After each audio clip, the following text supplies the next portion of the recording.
Alright, let's try this again. 3 times now I've read 15 minutes into chapter 5 in photo booth, and only to have the video file turn up corrupted after I press the stop button. It's kind of heartbreaking because some good reading, some good thoughts I had.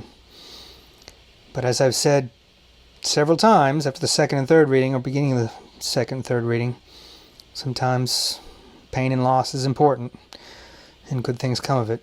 It actually fits in well with the theme of the chapter, so I'll just try to roll with it.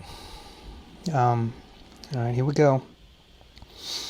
Chapter 5, The Lifeblood of the Land. On the day following the arrival of Hans and the children, I was awakened by the sound of heavy firing. The crash of gunshots intruded itself into my dreams until I thought I was again back in the Italian hills, listening to an exchange of rifle fire between the German outposts and our own. When I came to full consciousness, the firing remained, so I hurriedly put on my clothes and went out into the June morning.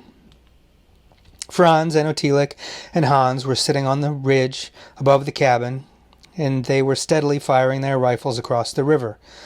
On the sloping southern bank, nearly 100 deer, all does, were milling in stupid anxiety. I could see the gray bursts of dust as pellets sang off the rock, and I could hear the flat thud of bullets going home in living flesh. The nearest animals were waist-deep in the fast brown water and could not return to shore, for the press of deer behind cut off retreat. The does that were still on land were running in short, futile starts, first east, then west again, and it was some time before they began to gallop with long, awkward strides along the riverbank. Their ponderous bellies, big with fawn, swung rhythmically as they fled upstream, for their time was nearly upon them. When the last of the straggling herd had passed out of range, beyond the first bend of the river, the firing stopped, and the 3 hunters ran down the bank and hurriedly began to clear the snow away from the green back of a canoe, which lay beside the cabin. I helped them, and in a few moments the canoe was free and ready for the water.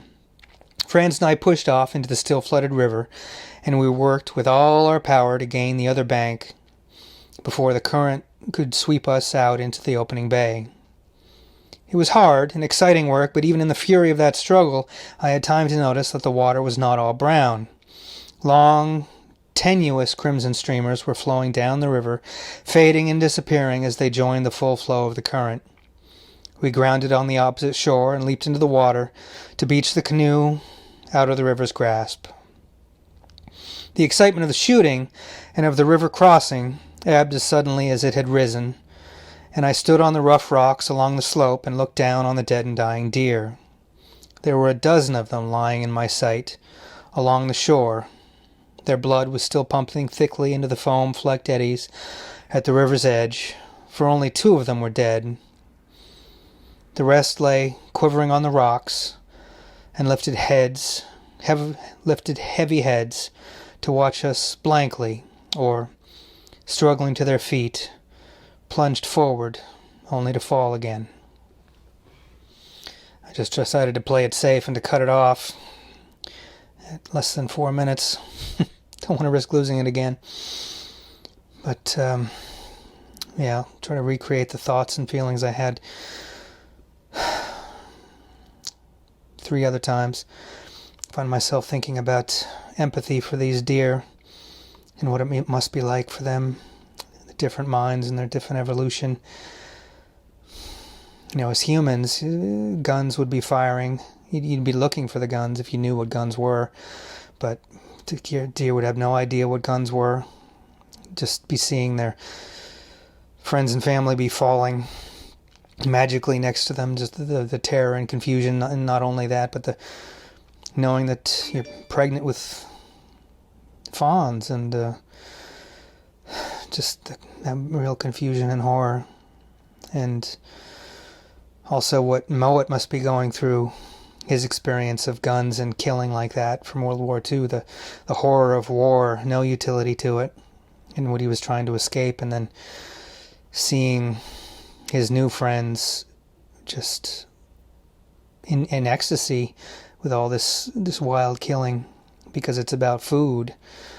And thinking about in the last chapter the months of pain and starvation and hunger in the winter, and how that long period of near-death experience really makes a permanent mark on you, as I've learned, as opposed to a short near-death experience which doesn't stick long, like maybe a car accident or something. But surely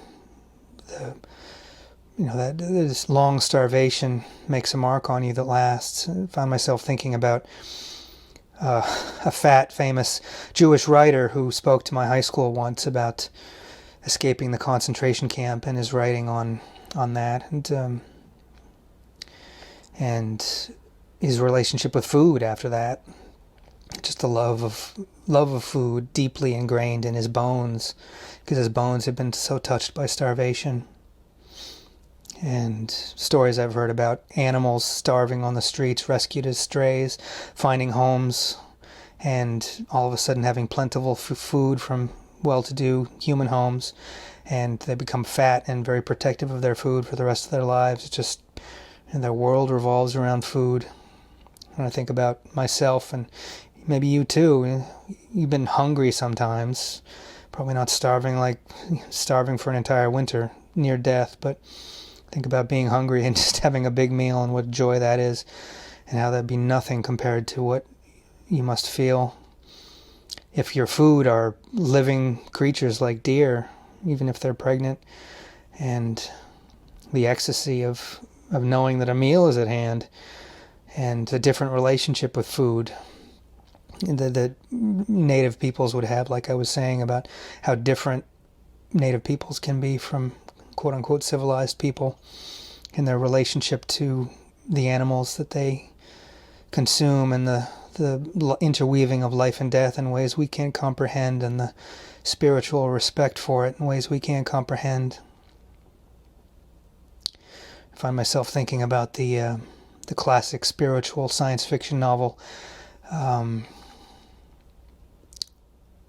Canticle for Leibowitz, and the priest in the book who decides in the end, amidst nuclear war, that the purpose of life is to endure as much pain and adversity and suffering as possible for spiritual growth. It's a Christian point of view, kind of like Ivan Ilyich, Death of Ivan Ilyich and Tolstoy, but that's not the only way to look at it, and surely it's different for a much more connected to earthly reality community like the people of the deer, whereas civilized religions to me are often frighteningly disconnected from earthly reality.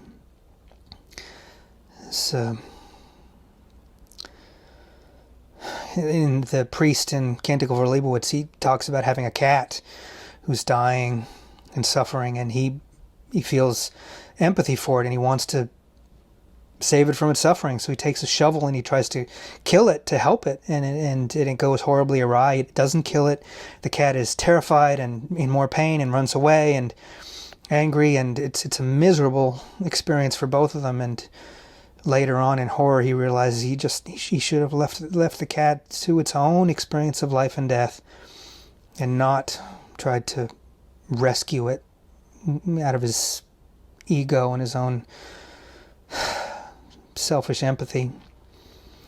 And I haven't gotten to the part yet in this book, but he's about to describe Franz quickly and almost artistically killing the deer mercifully, severing their spinal column, and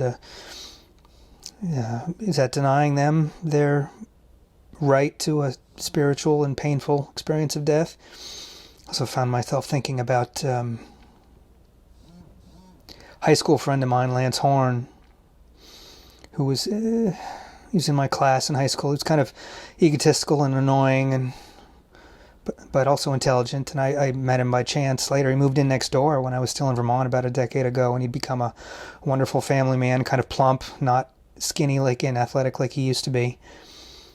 And he'd become a hunter, and he had some wonderful children and a wonderful wife. And his eldest son, he was teaching him to hunt, and he told me a story with tears in his eyes about an experience where they saw a deer, and it was in their sights, and he told his son to be careful, make the first shot a killing shot, and his son missed the shot and felled the deer but didn't kill it, and they went up to the deer and it was dying painfully, just like described here in the book, and and both of them were heartbroken at the misery, the pain that this deer was going through, and not at all the way Franz deals with it, quickly and efficiently putting it out of its misery, but also just joyful about the food they were about to get.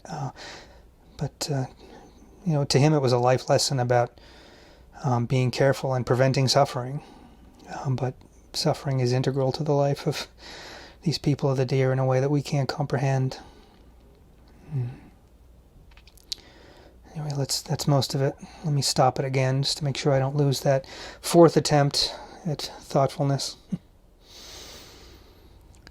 Well, those 2 clips worked. Maybe just making them shorter is what I need. Maybe it was restarting my computer. Who knows?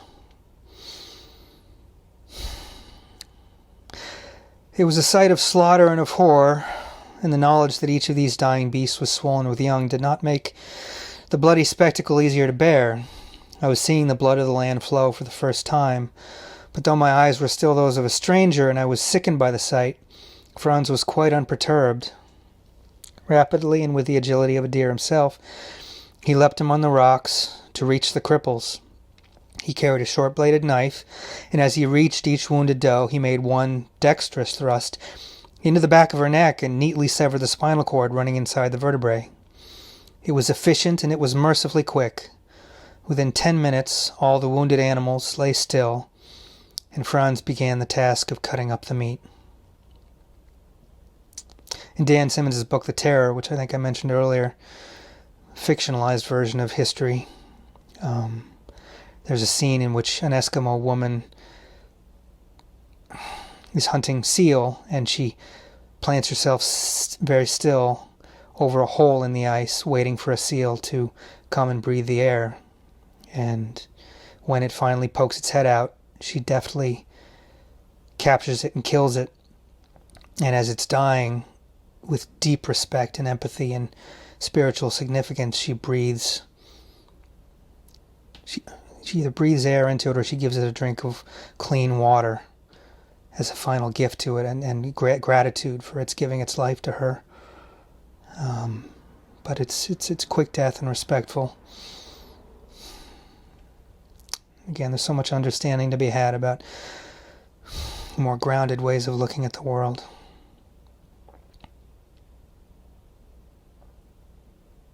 One long stroke sufficed to open up the bellies. The sharp blade was used with such control that while it split the skin, it did not even mark the soft tissues of the swollen stomachs, distended with the fermenting leaves and lichens that the deer had fed upon. Then, reaching a bare arm into the hot cavities, Franz disemboweled each beast with one strong pull. Carefully he removed the livers and the kidneys, and using his knife as a chopper, he severed the hindquarters from the trunks. Leaving the forelimbs untouched, he sliced through the skin under the chins and cut out the heavy tongues. I watched with fascination and repulsion, but so sure were all Franz's movements and so deft his touch that the horror of the scene began to dull. I was filled with admiration for the man's skill. Though I did not know it then, I was watching a man of Tyrell's deer people do his work, for Franz had learned his knacker's art at the hands of the Ihalmuit, who are, in truth, a people of the deer. In less than 20 minutes, all the carcasses were drawn, and we were carrying the hindquarters to the shore. Where half an hour ago a herd of living deer had stood, now there were only shapeless, bloody heaps of meat that steamed gently upon the melting snow.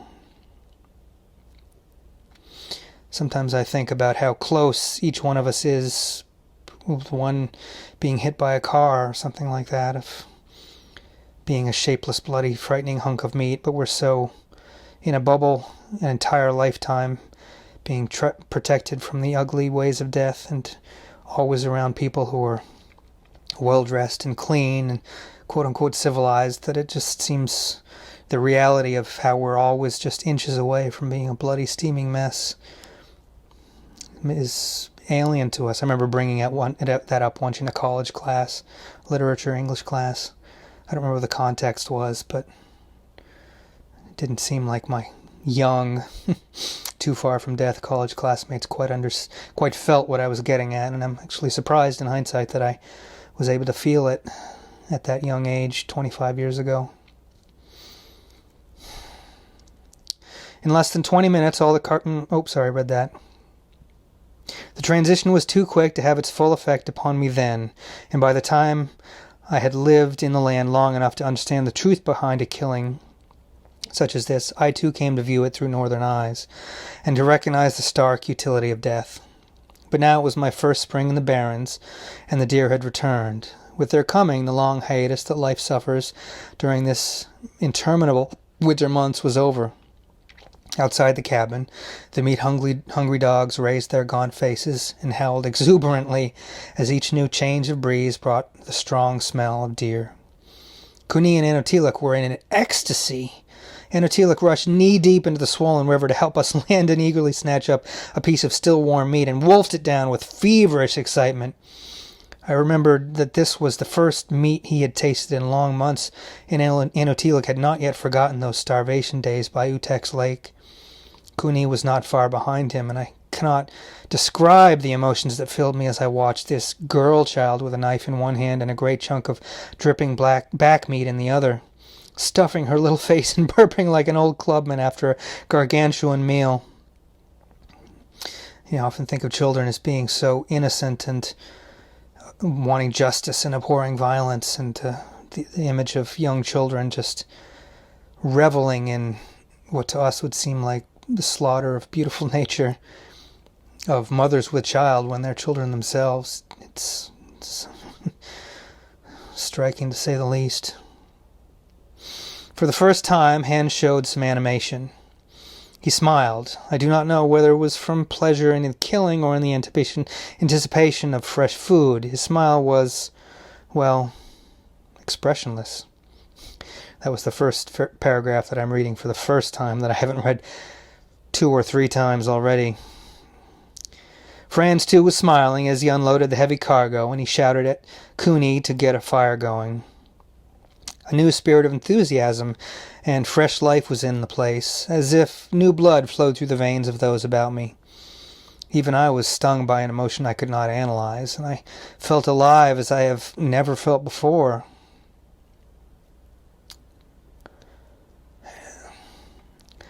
I think sometimes about being protected from the visceral kind of violence of natural life, and how occasionally I've had opportunity to reconnect with it, and I know that feeling more alive than ever. Sometimes it's occasions of rough violence, surprising and not sports-oriented between men. I remember once with a human services client who frequently attacked us. He threw a stick at me once when he was having a meltdown, and I lost it, and I attacked him and tackled him.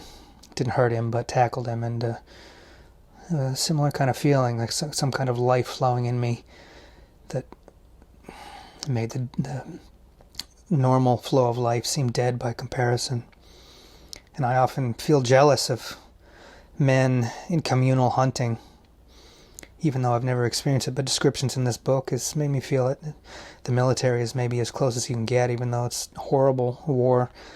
Imagine the communal hunting with men for a positive purpose, hunting for your family, and that sort of wild, dangerous tracking of animals. It's something hardwired into us, and I think it's one of the reasons men in particular suffer horribly in modern society. Drowning in sports and alcohol or whatever. But I no way to get even hunting the way we do it now. It's a pale imitation. Usually it's for sport, and the food is not essential. Maybe if society collapses, men will have to hunt for food again in some primal, important way, where the wife and children are genuinely dependent on it, and the listlessness of men will in some way go away, that we see so often these days. Another break so I don't risk losing more than 10 minutes. Well, so far it's working. 3 clips in a row that I haven't lost. Who knows the cause? I'll keep them short though. The fire had just been lit, and a pot of deer tongues just set to boil when a wild babble from the dogs brought me outside again. This time I looked directly to the crossing, and where the butchery had taken place there was a great new herd of does milling.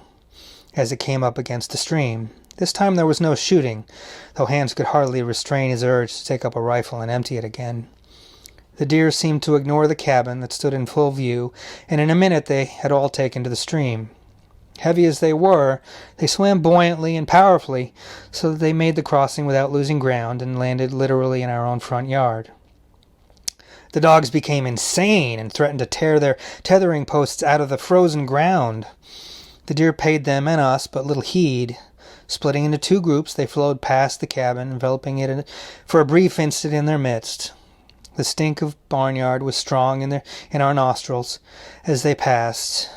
Then they were gone beyond the ridge.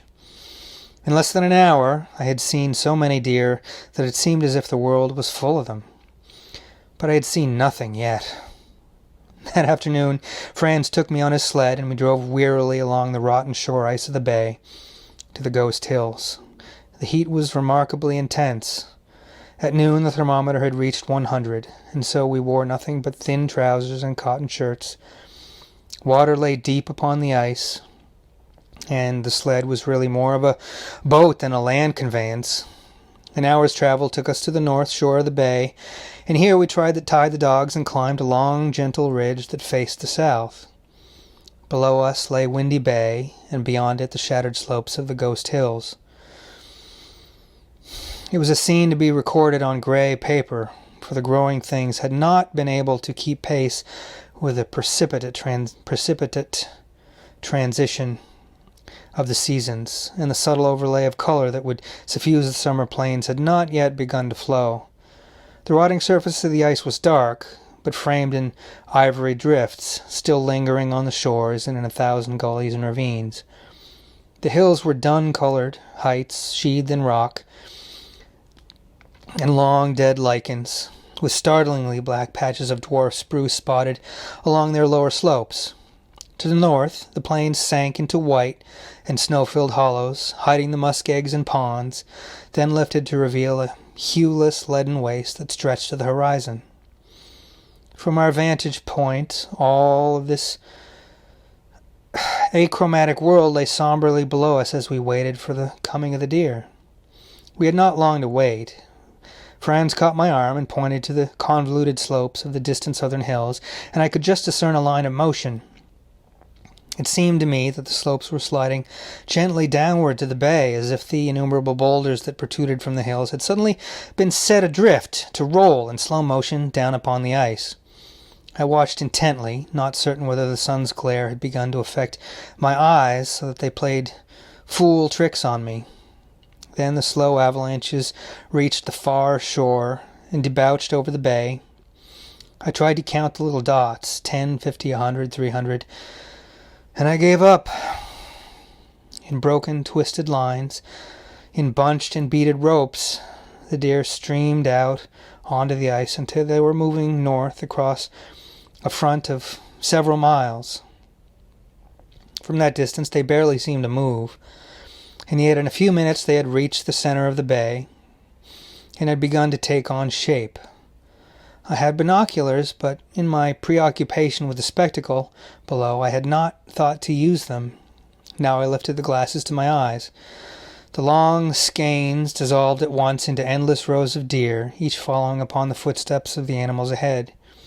Here and there along the lines a yearling kept its place beside a mother who was swollen with the new fawn she carried.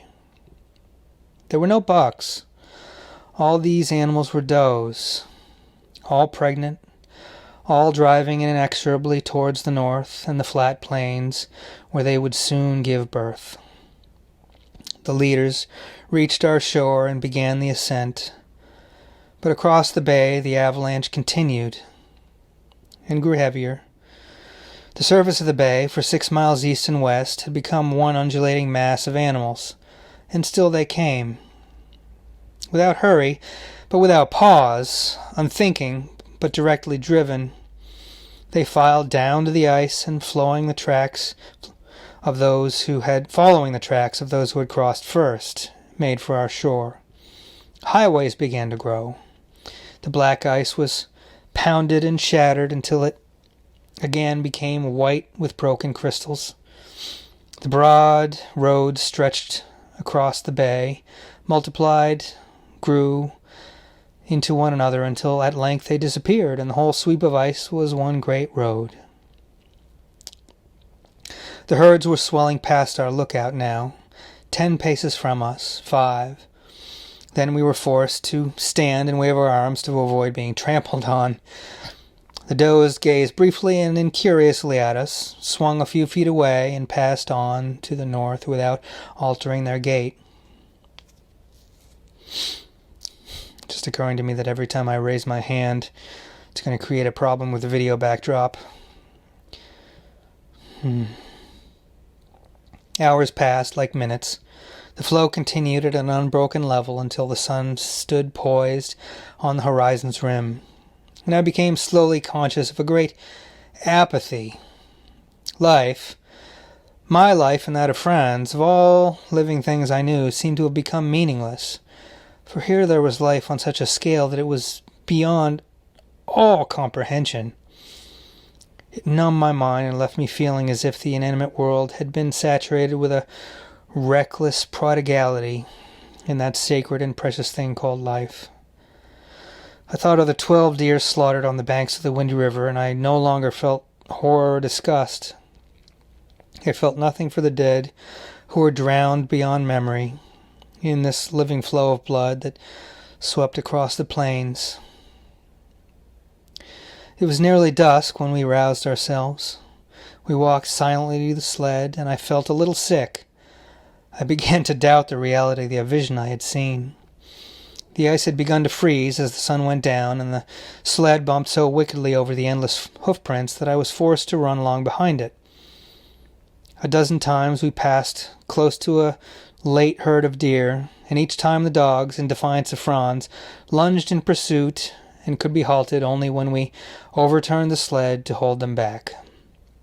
There was no doubt about it. The vision had been real. That night, I sat for a long time on the ridge, behind the cabin, smoking, and thinking of that vision. I knew little of the people of the deer as yet, and now that I had seen the herds, I was aware that I knew nothing of the deer themselves. The people and the deer fused in my mind, an entity. I found I could not think of one without the other, and so, by accident, I stumbled on the secret of the Ihalmuit before I had even met them. I believed it was this vague awareness of the indivisibility of the Barrens people and the caribou that made my later attempts to understand the Eskimos yield fruit. There's a major 3-dot break in the book now. Take a pause. Not the end of a chapter, but major break. Since the time of the first Arctic explorations, la foule, the throng, has baffled the curiosity of men.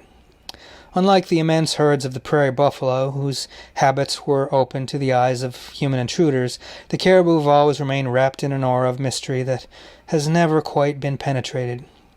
It was known that at certain times of the year and in certain places the deer would suddenly appear in herds which blanketed the land. Then in a few days they would be gone again. Where had they gone? Well, to the north, the south, or to the east and west, but to what destinations and for what reasons no one knew. But as time passed, a rough pattern began to emerge from all the conflicting tales told about the deer, and it became known that most of the great herds summered on the plains of the open barrens, and for the most part wintered southward inside the protecting timber of the high Arctic forests. These two movements were known, but after I had been a year in the Barrens, yet another movement became obvious to me, a migration that I shall discuss in detail later on.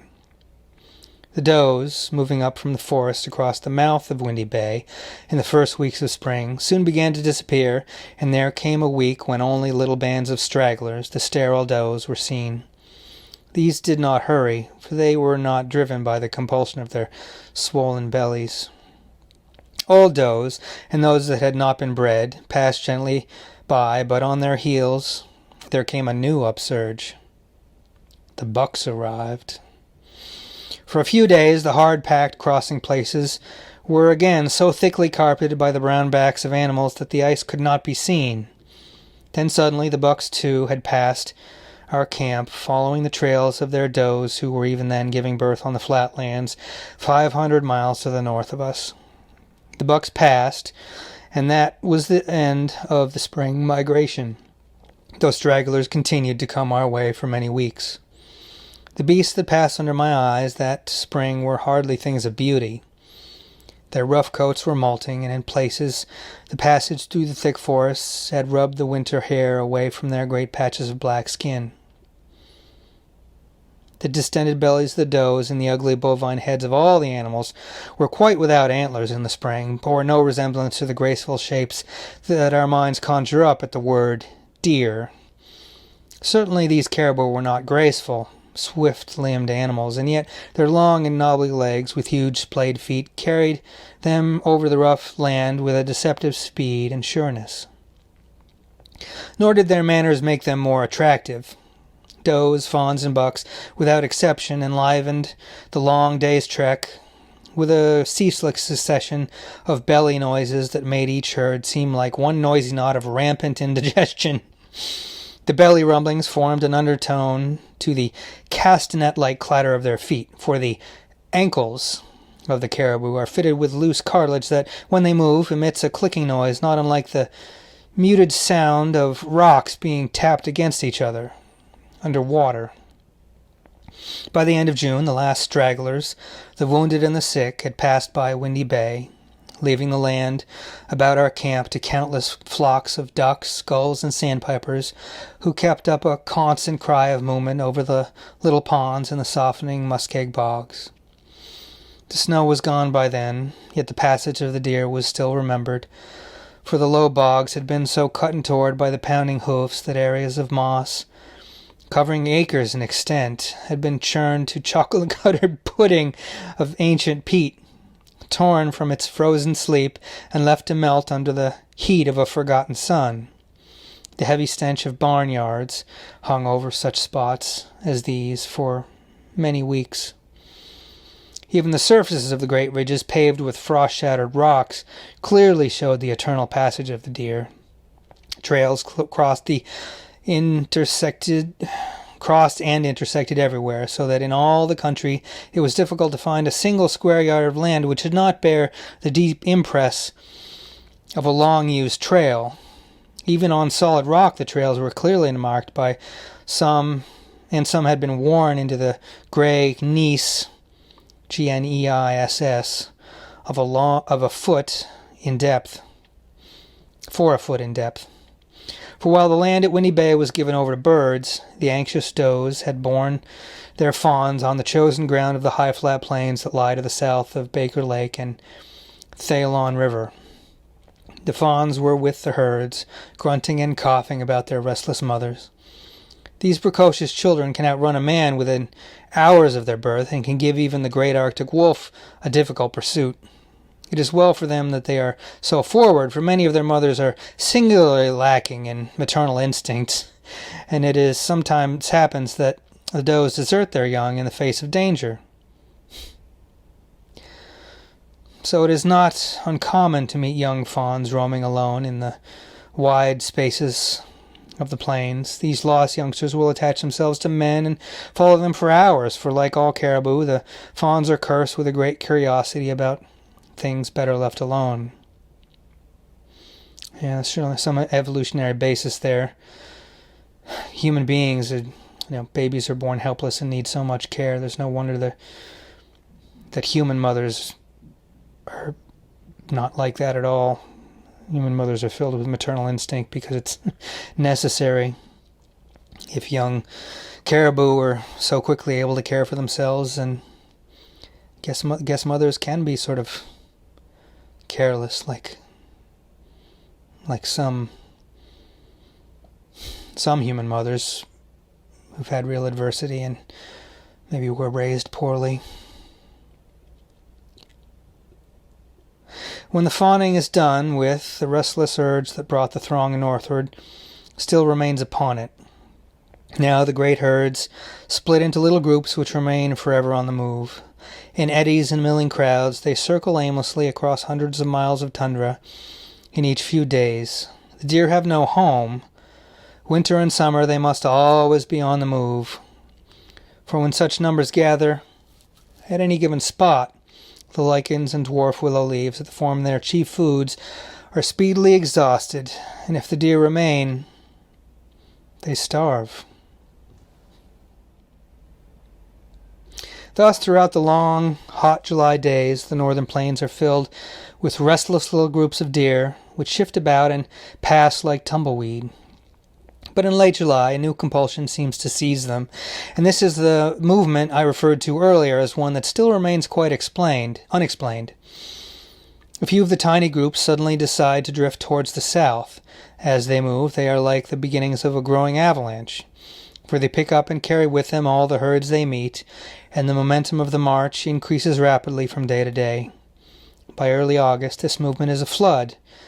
The blood of the Barrens flows back the way it came in spring, led by the does and fawns, who congregate in immense herds.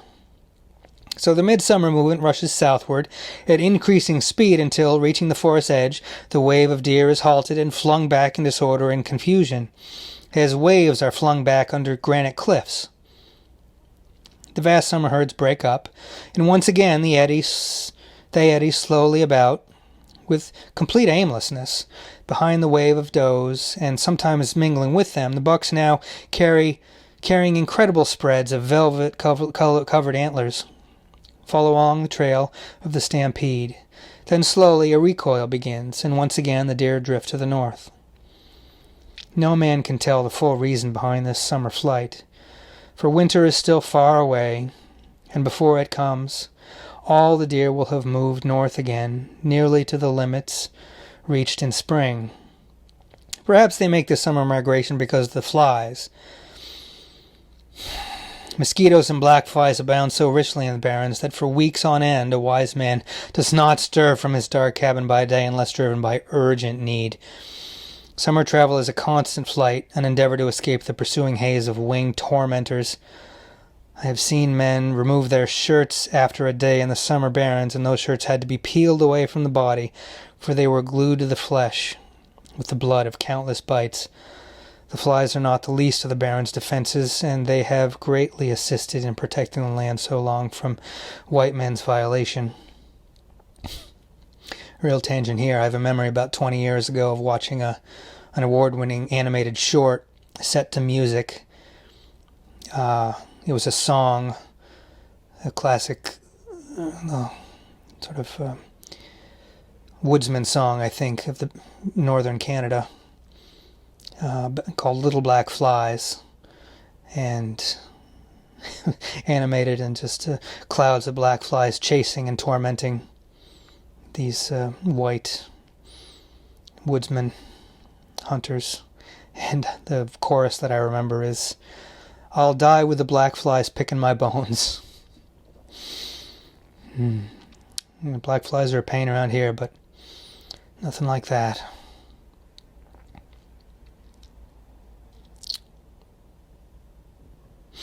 If it is difficult for men to escape from the blood-sucking flies, then it is impossible for the deer to escape. At the height of the fly season, the deer become emaciated shadows of themselves who hardly dare take time to eat and rest. They flee along the highest and most windswept ridges in a futile effort to escape a plague that has been known to destroy them from sheer loss of blood. Yet the blood-sucking and the flesh-eating flies are not the most dreaded of the hosts. There are two other flies, both large, gaudy things which look like bumblebees. The arrival of a single one of these flamboyant raiders can inspire terror in a herd of deer that neither man nor wolves can equal. Once, while I was watching a small herd of bucks quietly feeding along a steep riverbank, I saw the animals suddenly go mad. The herd disintegrated, and its members fled wildly in all directions, with tossing heads and with high, reckless leaps that sometimes plunged them sickeningly on the sharp, shattered rocks. One buck turned to the river and, without a moment's hesitation, flung himself over the steep bank and crashed into the shallow waters below, to lie dying with a broken neck. I paddled over to the still quivering corpse, and there met the murderer, a winged yellow horror perched on the dead deer with its ovipositor, ovipositor,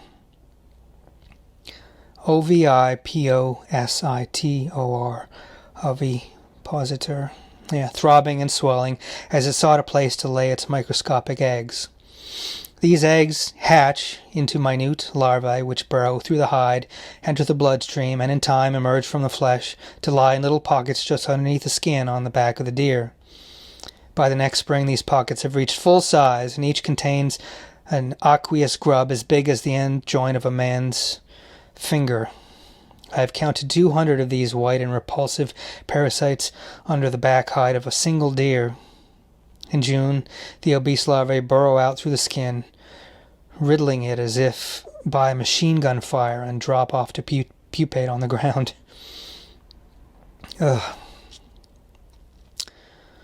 Good subject for body horror film.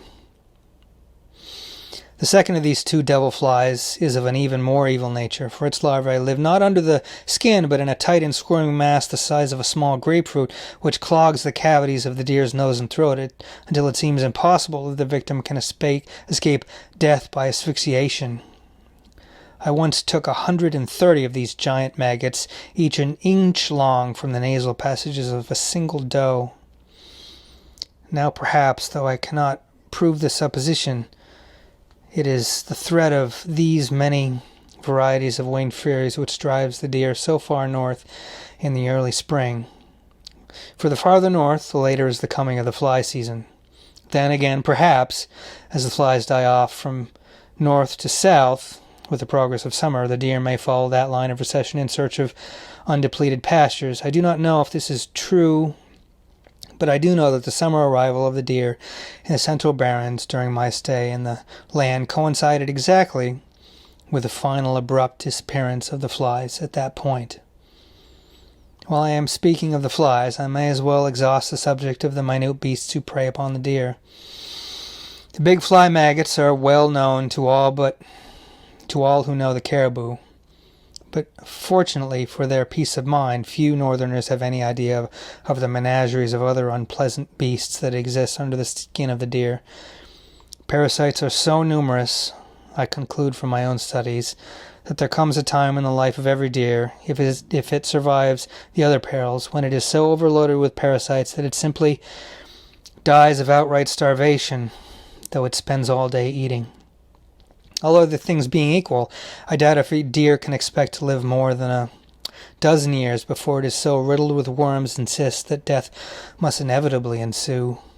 For the record, and for the enlightenment of any reader who may someday be offered a prime roast of caribou, here is a list of the actual parasites I took from one old buck.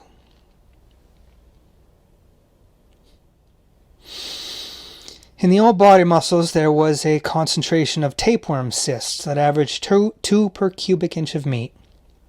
No part of the muscle tissues was free of these abhorrent things, and in addition to them there was a liberal sprinkling of the cysts of nematode worms. The lungs also were very active, even after death. I counted and removed 17 nematode worms, most of them over 6 inches in length. In the liver, there were tapeworm cysts of 2 species, some of them the size of a tennis ball. The intestines yielded 1 adult tapeworm of great length and antiquity, and even in the heart muscles I found 6 tapeworm cysts. Of minor parasites, there were 190 warblefly larvae under the hide, and about 75 botfly larvae cozily ensconced within the throat and nasal passages. Now this particular deer was no exception. It was simply old and therefore very heavily parasitized. But all deer which I have examined, except fawns and some yearlings, have yielded a corresponding count of parasites in degrees of intensity varying with the beast's age. The interesting point here is that all the nematodes and tapeworms have at least 2-stage life cycles. That is, they need another host apart from the deer to complete their lives. Encysted parasites reach maturity only when the flesh they are lurking in is eaten by another animal. That animal is often man. I do not know what sort of internal shape the native eaters of deer or myself may be in, nor do I want to know. I'm sorry that I have brought up the subject, and I can only comfort myself with the reflection that if the parasites to be picked up from eating deer meat were pathogenic, then there would be no Eskimos at all. It is thin comfort when I recall the raw meat dinners I have eaten in the Barrens. About the end of August, a new mood descends upon the deer. Slowly and in small groups, they begin moving north again. For the time, the rut is drawing near, and a protracted atmosphere of tension grips the already restless beasts. At this time, the deer are fat. Freed of flies, they have time to graze on the thick lichens and on the leaves of the tiny bushes that carpet the dry lands. In late summer, the bucks accumulate a layer of fat that may be 3 inches thick along their backs, for they will have no time to eat during the rut. Now the gleaming summer coats of the animals are a rich brown. The massive antlers of the bucks arch to the skies. Even the does have recovered from the ordeal of bearing and nursing the young. They are sleek again, and if not eager, are at least passively ready for the October days when the rut takes place. The does are also carrying antlers, and though these are only little spikes compared with those of the bucks, they are interesting because the doe caribou are the only female members of the whole North American deer tribe equipped with antlers. The rut is a time of fantastic sights and sounds. The great angry bucks engage in constant battle, whether or not a prize awaits the victor. These battles go on incessantly through daylight and through darkness, and at times the crash of horns on horn is so continuous and loud that sleep becomes impossible for a man camped near the rutting herds.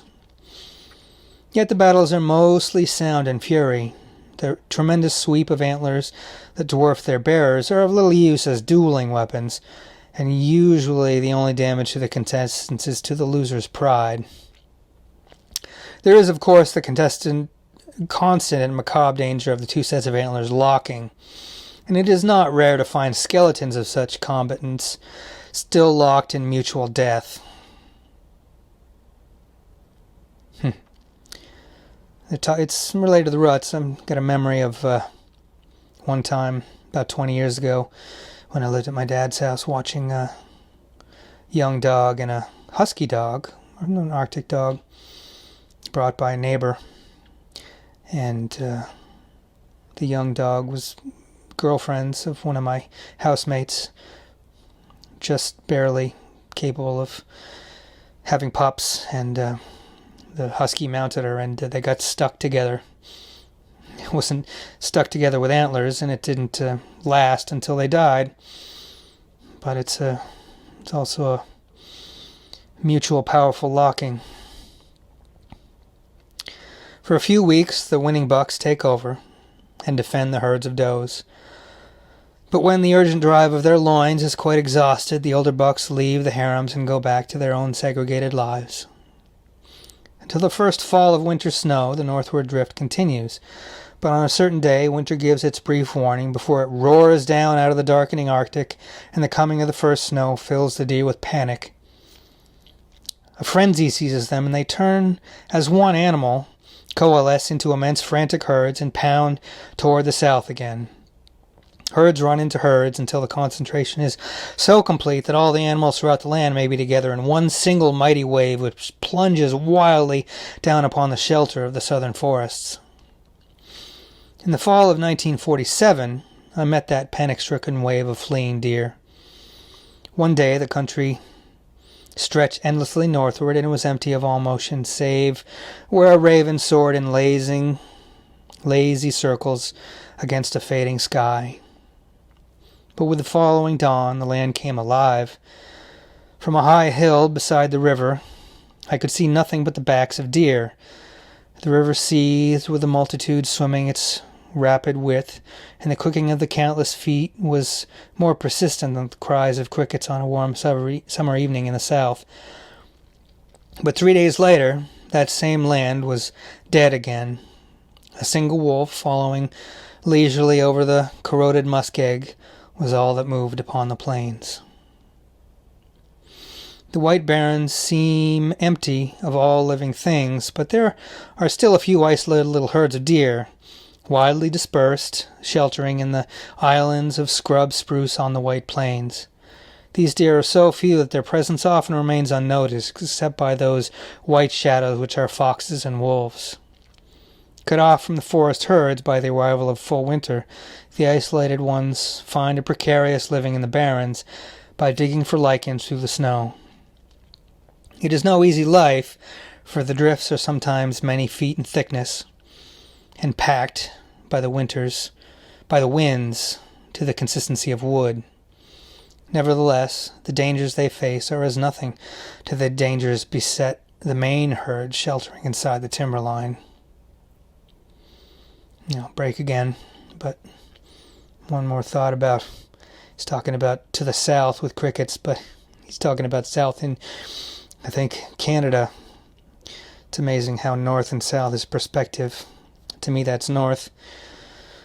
But to me, I live in the north. And people further south, yeah, they feel like they're in the north. And then, of course, you get to the southern hemisphere, and it's reversed, and the south is what's colder. Even to the point where you flip the maps so that up is down. I once met an old white man who was trapped for many years by the lakes in the wooded country of northern Manitoba, where many of the great herds winter. On an October day, he took me to look at the narrow neck connecting his lake with an adjoining one. The ice was clear and free of snow, and as I looked downward, I could see that the floor of the narrows consisted of a chaotic tangle of bones that seemed to reach within inches of the surface. The antlers alone in that vast boneyard could have been counted only in the tens of thousands, and the deer that had contributed their bones to the channel collection must have totaled many times that number. After I had seen the narrows, the old man told me the story of the days when he first built his cabin near the lake. In those days, the deer arriving from the north were funneled by 2 parallel lines of hills into the narrow channel where the boneyard lies. He told me that the press of deer was sometimes so great that fawns were swept off their feet and crushed by the animals around them. He told me that this solid river of deer flowed for as much as 2 weeks without a slackening of the pressure. Perhaps he exaggerated, for an old man's memory is often greener than the event. And yet there were the bones under the ice. I asked about the Channel Cemetery, and he went on to tell me how it came about. He spoke of how the Ihalmuit Indians, eaters of the deer, their name means, came every fall to the narrows between the lakes, and each man brought with him at least a case of ammunition for his 30-30 rifle. The Indians remained until the ammunition failed or until the deer were passed. Those that did pass. By the time the Indians were gone, the new ice of the narrows and the lakes was creaking with the weight of the dead deer that pressed it down. In the spring, the ice dropped its weight of bodies into the deep water, and most of those deer were untouched by man except for the bullet holes which scarred their carcasses, and except that all had their tongues removed, for a reason that I speak of later. In the course of 6 decades, the deep channel became so clogged with bones that a canoe could not safely be paddled through it. Now in the fall, only a trickle of the great river of deer flow past that place. The deer have not changed their routes. They have simply gone. And the rifles that destroyed the deer also destroyed the Indians who held the rifles as surely as if men had turned the muzzles on themselves. For not even those immense herds could withstand the slaughter they were subjected to, and as the deer's rank thinned, so were the ranks of the Ihalmuit, thinned by meat starvation, which was the aftermath of the great slaughter.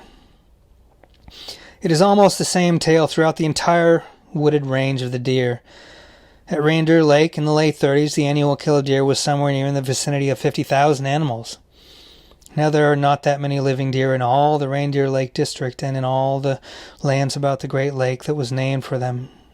In a little while the name will be an empty thing and men will forget why that name was given to the lake. Still, no one but a fool blamed the Untitled people. Theirs was always a hard and dangerous life, although the deer were their sole bulwark against starvation and oblivion. Through the long winters, the deer alone made existence in the thin forest possible for these Indians, even as the deer alone made life possible for the Eskimos in the Barrens. Both races were, in fact, peoples of the deer, and before the coming of white men, both races lived in balance with the animals who gave them life. And here it comes. But when the trading posts began to spread into the northern forest, the rifle rapidly replaced the old weapons of the people. This was perhaps a good thing, while those rifles were single-shot muzzle-loaders. The profits from the sale of lead and powder were not high enough, and progress called the people through the voices of the traders. The magazine rifle usurped the scene, and a race of men who had devoted all the centuries of their history to killing deer with weapons that were efficient only when used with great skill, and when used unrelentingly, were now presented with a weapon that could destroy without restrictions and without the need of skill. You have heard all this before. Possibly you have heard it in connection with the buffalo and the Southern Plains Indians, but that was a century ago. That was in the time of your father's father. Listen to what I tell you anyway, for I am speaking of what happened in your time, and is still happening. The trading firms grew wealthy and still grow wealthier. As recently as the 1920s, one outpost of a world-famous trading concern actually encouraged the sale of tremendous quantities of ammunition to the northern Indians by offering to buy all the deer tongues that were brought in. Many thousands of dried deer tongues passed through that post, while many thousands of carcasses, stripped only of their tongues, remained to rot in the spring thaws. I hardly think it just lay to lay too great a blame upon the Indians.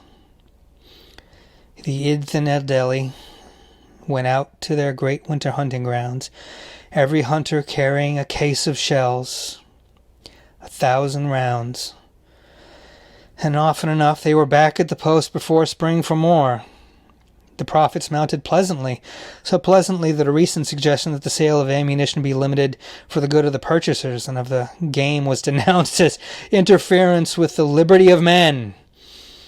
It was indifference. It was interference, I suppose, interference with the free rights of men to destroy themselves through ignorance. The slaughter of the deer and the destruction of the deer people has gone on and is going on, and all that has been done to halt the twin massacres is this. The agents of the government have been sent out to tell their survivors of the Untitled that they must learn the arts of conservation. The Idthan people listen to this strange foreign talk, but in the privacy of their own tents they recall how the white trappers who have encroached upon their lands kill the migrating deer without compunction and without restraint. Then the Idthan people remember that the deer belong to them alone, and have belonged to them for all eternity. There is right on their side, and more than a little truth. I have part of an actual diary kept by a young white trapper on the edge of the Barrens, and this diary was kept with great exactitude, no detail of his daily life being omitted. In the fall of 1939, when the deer came south through the man's territory, he went with his rifle to secure his winter supply of meat for himself, for his dogs, and for trap bait. The deer that he killed for bait were shot all over his area and simply left lying in the open. No attempt was made to protect him from the many scavengers. Instead, the man shot enough deer so that when the scavengers were through, he would still have enough carcasses left to set his traps upon. The part of the diary that I have runs only for 5 weeks, but it lists 267 deer killed in that period, and this particular trapper considers his kill to be conservative. I think the Idthan have reason to reject the pious conservation talk of the agents who are sent to succor them.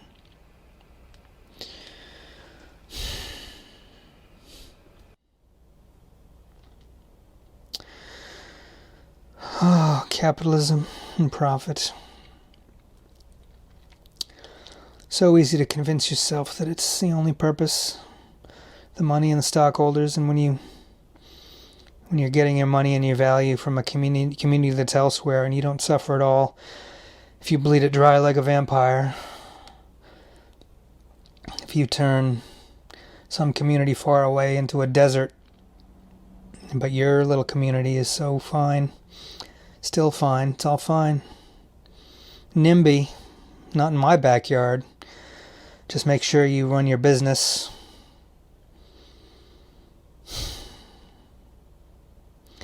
in a backyard that doesn't draw on your backyard. Words alone are sent to halt the slaughter, not only of the deer but also of the people. The few hundred survivors of the Idthan who in 1900 numbered nearly 2,000 souls, are to be protected from the folly of white men by the good advice of those set in authority above them. But in a few more years they will need no more advice, and they will no longer be an embarrassment to those who must minister to their needs. But I should not be fair if I did not speak of the single constructive thing the government has done to save the caribou. I have neglected to tell you of the real culprit in the destruction of the deer. He is the oldest scapegoat in man's history, the wolf. It is the almost unanimous opinion of the white traders, trappers, and sports, quote, sports, in the north, that the tremendous decrease in the numbers of deer has come about solely because of the bloodthirsty ravages of that insatiable killer, the Arctic wolf. The other audiobook I'm doing is Aldo Leopold's Sand County Almanac, and he recounts a story from his youth of killing a mother wolf with cubs around it, partly because he'd fallen for that story and wolves were to be exterminated so that there was more deer for hunting. And then he realized that without wolves, the deer would overpopulate and just misery and chaos and environmental destruction. The wolves were part of the balance, not the cause of the imbalance.